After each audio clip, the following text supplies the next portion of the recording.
পদ্মা সেতু রেললিং প্রকল্পের আওতায় ঢাকা থেকে যশোর পর্যন্ত ১৭২ কিলোমিটার ব্রডগেজ রেলপথ নির্মাণ করে সরকার। এ প্রকল্পের আওতায় যশোরের বাঘারপাড়া উপজেলায় জামতিয়া ও পদ্মাবিলা নামে দুটি নতুন স্টেশন ও সদর উপজেলায় রূপদিয়া জংশন পুনর্নির্মাণ করা হয়।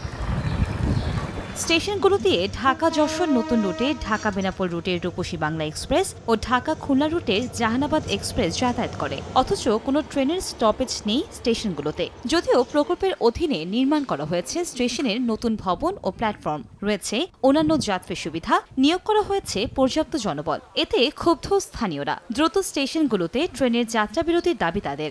এখানে ট্রেন থামে না, আমরা ঢাকায় যেতেও পারি না, স্বপ্নের মতোই থেকে গেছে। আমরা চাই যে এটা পুনরায় চালু হোক এবং এই সুবিধা থেকে আমরা যেন সুবিধা ভোগ করতে পারি। কোটি কোটি টাকা খরচ করে স্টেশন করে রাখিছে, কিন্তু আসলে আমার কোনো উপকার হয় না। এতে আমরা চাই এখানে ট্রেন থামুক, আমরা এখান থেকে উঠে আমরা ঢাকা যাব। আন্তনগর ট্রেনের নতুন এসব স্টেশনে দাঁড়ানোর সুযোগ নেই বলছেন সংশ্লিষ্টরা। তবে জেলা প্রশাসক বলছেন, স্টেশনগুলো ট্রেনের যাত্রা বিরতির জন্য মন্ত্রণালয়ের সঙ্গে যোগাযোগ করা হচ্ছে।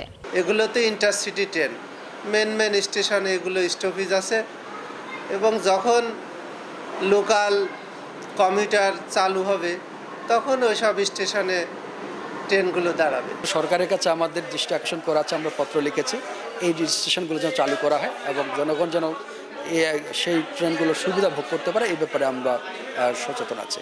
পদ্মা সেতু রেললিং প্রকল্পের ব্যয় ধরা হয়েছে ৩৮,৬২৪ কোটি টাকা। ২০২৪ সালের ২৪ ডিসেম্বর এ রুটে বাণিজ্যিকভাবে ট্রেন চলাচল শুরু হয়। সময় সংবাদ, যশোর।